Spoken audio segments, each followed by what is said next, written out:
What up, Minnesota? I'm Ken Sepale. You're watching StackBMX.com's social media and YouTube channel. Today we're going to do how to size up your chain and install it correctly. So this is about half link chains and how to break these chains, make them the right length, and install them correctly. But if you're watching this on one of our social medias and you want to enter our YouTube contest, we're giving away a free parts package from Stranger and a free bicycle retailed at $289.95. So hang tight, because later on in this video we're going to tell you how to subscribe to this channel, like this video, turn on your notification bells, and then leave us a comment to win. But later on in this video we're also going to tell you how to greaten your chances and everything that you're going to win. So yeah, let's get to it. Let's explain how to install this chain on your bicycle and how to size it up correctly. So the reason why I'm doing this video is because I get a lot of customers and even friends, even pro riders, that don't know how to size their chain up. They end up putting their chain on, having to take it on and off. I mean, they're always that one that's like, oh, just help me with my chain, it's gonna be real quick, blah, blah, blah. Hour later, they're still at the skate park playing with the fucking chain, and they're just a big pain in the ass. So I'm trying to help all those big pain in the asses to do it yourself. So I'll show you a couple little tricks and stuff like that to get this thing sized right, and how you can install this chain without having to take it apart multiple times. So first off, you may want to use a new chain. I know some of you broke motherfuckers out there don't have money and they always make an excuse, but why weed all the time? They're smoking a dub every day, but they can't afford a chain. So yeah, fools, get on it. Get a brand new chain. If you don't, then you're gonna deal with more problems. But I like to start off with a new chain. You should be able to just put on a brand new chain, put it on good and solid, and then never have to deal with it ever again until you get a new frame or something like that. So these chains are pretty heavy duty, and 99% of the time when people say, hey, I broke my chain, that chain sucks, including myself in the past, it wasn't because the chain sucked, it was because how we actually installed it. So I've done it incorrectly. It's all about changing your ways and making it new and get to it. So yeah, start off with a new chain. What I like to do is I like to utilize this part of the half link chain, mainly because it comes out of the factory already pushed out. You don't have to do so much work. All you got to do is size it and then put it together. So I like to do that. I see a lot of people struggling and going, oh, what do I do, blah, blah, blah, trying to put it on. There are some other chains that have like a flat spot on the top, like the Interlock V2 chain and some of the S10 chains. If they have a flat thing on the top, do not put that towards the driver. You always want to have that to the top. Main reason is because I don't think they were designed for a 9-tooth driver, and when they're upside down like that, it rides on your cog or your driver and it eats it up. Sometimes it does it also on the teeth of your sprocket, but it just never lets the actual chain sit in the right position. So if you got that problem going on, look at your chain, make sure that the flat spot is at the top or at the bottom, on the bottom side of your chain. If you're not, flip that bad boy over, it should be running a lot smoother. I think that's the first thing. Second thing is I notice a lot of people run chain tensioners. They get pretty stubborn and lazy. They don't ever back them out all the way. What I would suggest is backing out those chain tensioners all the way, allowing the axle to slam completely forward. Starting off, it's always good to start fresh and start like that. Another thing is that I notice a lot of people have guard sprockets and stuff like that. Easiest way to install it is to put the chain on the back side. If you put it on the front side, it takes a lot more chain to go up and over the actual guard of it, and it creates a real big pain in the ass. So if you start off with the chain on the back side, it's easier to install the chain on this side and help you get rolling. Another thing is I notice people rest around with this rear cassette because they got a hub guard on here on the drive side, and they're trying to size their chain up and trying to feed the chain through here. Because don't be bozos. Just literally take the hub guard on, measure your chain up and everything, and then after you got your chain, solid, then put the hub guard on and wrestle with it later. Like, you don't need to wrestle it like while you're trying to install the chain. That's just like a bozo move. So all you dummies out there, I hope that helped you out. I see you guys doing that all the time, and it just makes me laugh. I just sit there and laugh, and I mean, you're the type of guys that get pissed off when I fix your chain real fast, just because I'm not doing those bozo stuff. So, not trying to call any of you guys out personally, but this is my way to show you guys some love and kind of help you out without saying it to you. Maybe a cracked a joke or a smile on your face. But those things are the number one thing. So once you got that going, you kind of have those understanding, what I like to do is slam the rear wheel completely forward, so it's all the way in the dropout. If you're not sure if it's all the way in the dropout, you can loosen this bolt up and see if it's completely flat. I'm pretty sure that this thing is flat, completely all the way against it. Make sure you have the correct hat washer in here. If you have the wrong size one in here, this sprocket's going to flop back and forth. That's going to create a tight loose spot on your actual chain. Another thing is I notice people always want to know which way the chain goes. What I like to do is kind of look at it as like a kind of like a fish. So like this would be the head and this would be the tail, and you always want the fish swimming forward. So on the top of the chain, you want that thing running forward, and that'll have direction. Another thing is I notice a lot of people, they go to put their chain on and they end up getting this link and they're putting it like this, and they're putting it on the chain and the sprocket and the gear, and they're putting it backwards like this, and then they're trying to go on the other side and put the chain breaker in here and actually push it through. Super bozo move. Flip it around and actually make sure that you can face it so you can keep an eye on it and actually push it through. So I know that seemed like a lot, but there's a lot of mistakes you guys make on this, and I just want to help you with that and clear it out, clear the air with that, so you guys can start fresh and kind of understand what you're doing. So what I like to do is I like to put the chain on like I'm actually driving it on the actual wheel. So run it on the back. Usually what I like to do is keep a little bit put a little bit less chain on here, and then what I like to do is make sure the sprocket's flat. You probably have crank arms on here. I left this like this without the guard so that you guys can see what I'm actually doing and kind of have a little bit better understanding. So let me see if I can move this forward a little bit. I'm gonna pull it pretty close so you guys can check it out. All right, so this is really weird. A lot of people don't understand this, but if you actually put the chain on the actual sprocket, then you're gonna know exactly where the chain is gonna be and how long it is. All right, second, another bozo move that people make. I'm kind of doing it right now, but let's see. So have your tools in arm's reach. So right here, I got my chain breaker. I'm gonna throw it right here. And what I want you guys to use is use some vice grips like this, or you could even use a vice.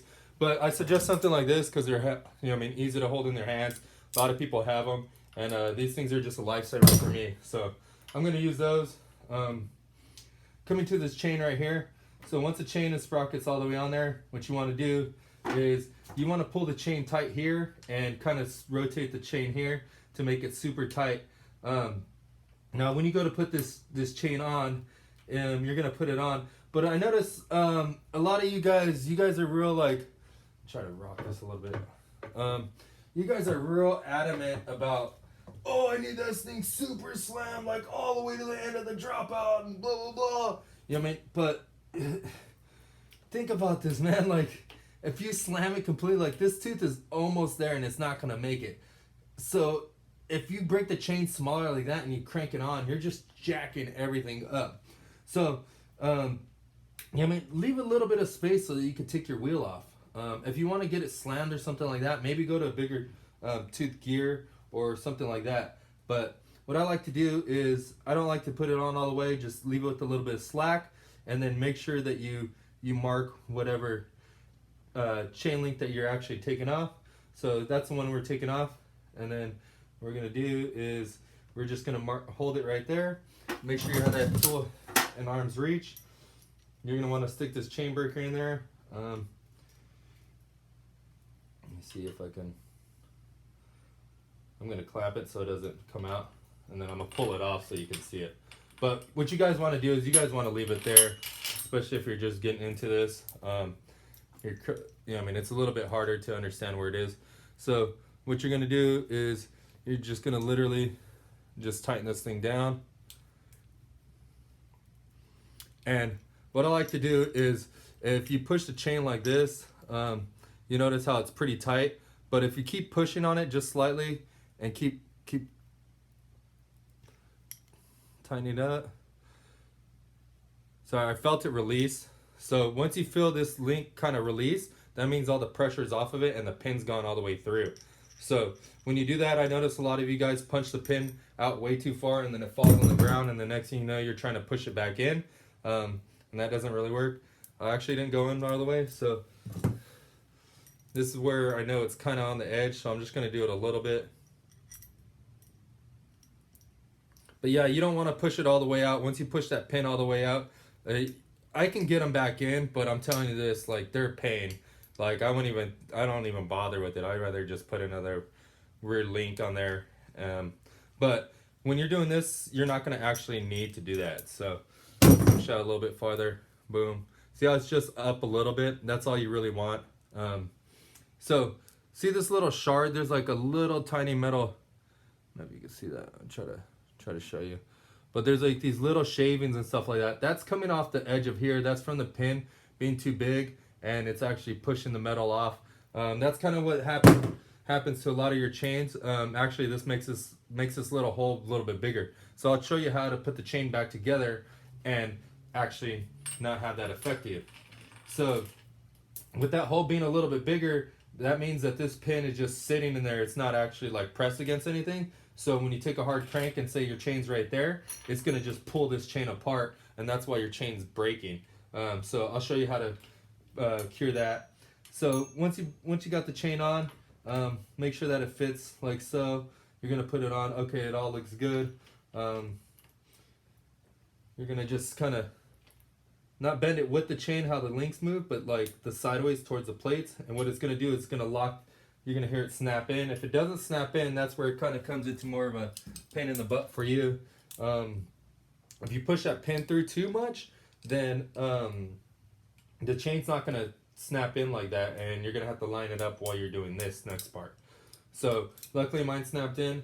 What I like to do is I like to use the back of the actual pliers, and I like to use the pliers to actually crimp this pin down. The reason why I do this is because if you use it on the chain breaker, your chain breaker is going to be really far back out like this, and when you put this on here, it's going to end up making this pin go all crooked, or it's going to twist your pin right here, and it's going to bend that little pin on your chain breaker and mess up your actual chain breaker. So I see a bunch of bozos that do that, and you know, I mean, that's why your stuff's breaking. It's not because the product sucks or the tool sucks. It's because you just didn't do it correctly and jacking up your own stuff.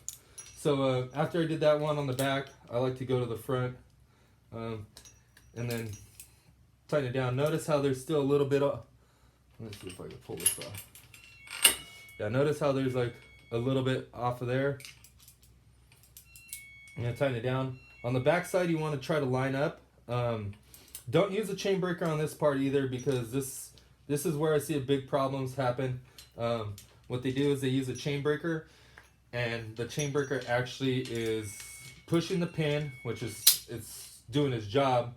But if this pin isn't lined up right in the center of that hole, it's going to push the side of the plate, and it's going to create this thing to anthill and even make the hole bigger. So then your chain is just literally held on by like one side of this link. This pin here is not touching the other one, and it's just basically waiting to fall off. So if you use a vice grips, you can put it right over the hole right there, so it'll keep it from anthilling, and it'll actually push the pin in. So what I'm gonna do is, and you could use like a table vise and stick this in the vise.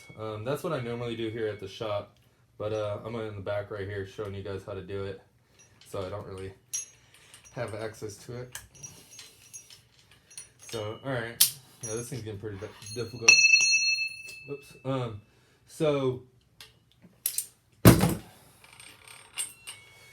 So as you can see now, that pin's in there. It's in the plate a little bit, but not all the way.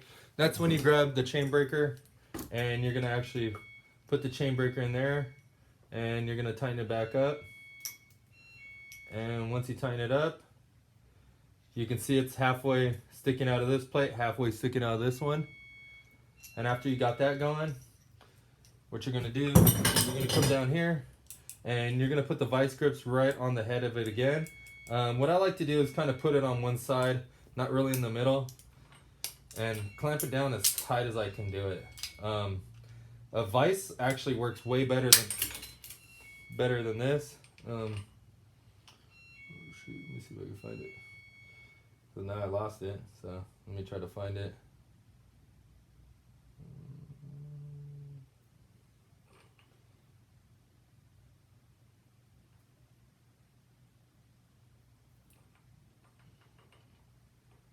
Pretty sure it's this one.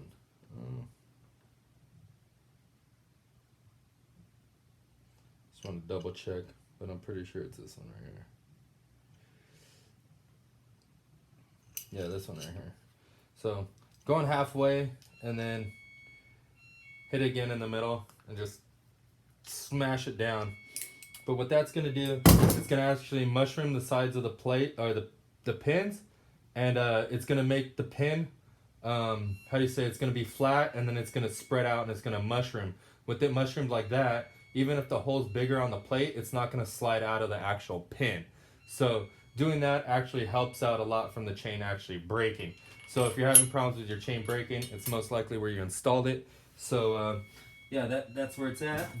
And then when you go to put the sprocket on, easiest way is to put the chain on the back gear and then put the chain on the front gear, loosen up the back wheel.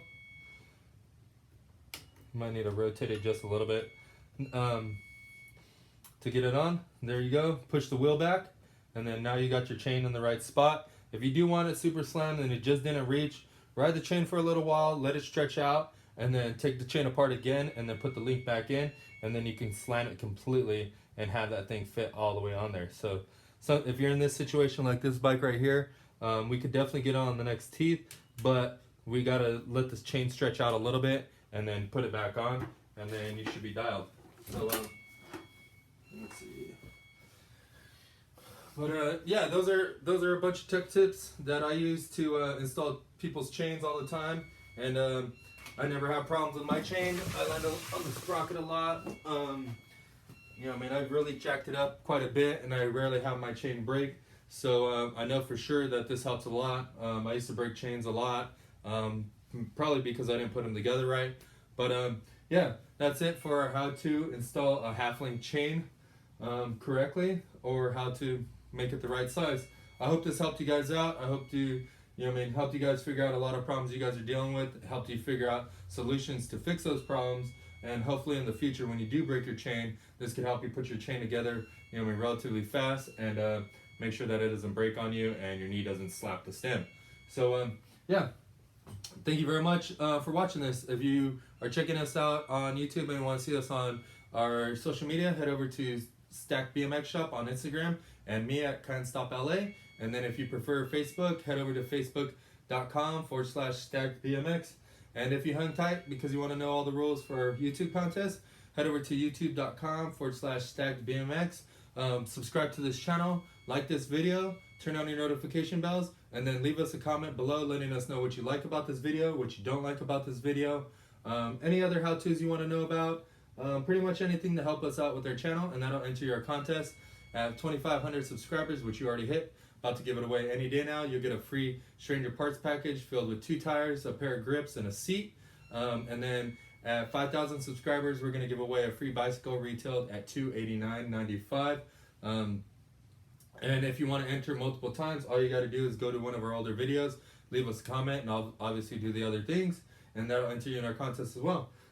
So yeah, that's pretty much how to enter. Good luck to everybody that enters, and thanks for watching our YouTube channel and social media. I'm Can't Stop LA. Thanks for watching how to make your chain the correct size and do it correctly. Have a great day, and we'll see you next time. Peace out.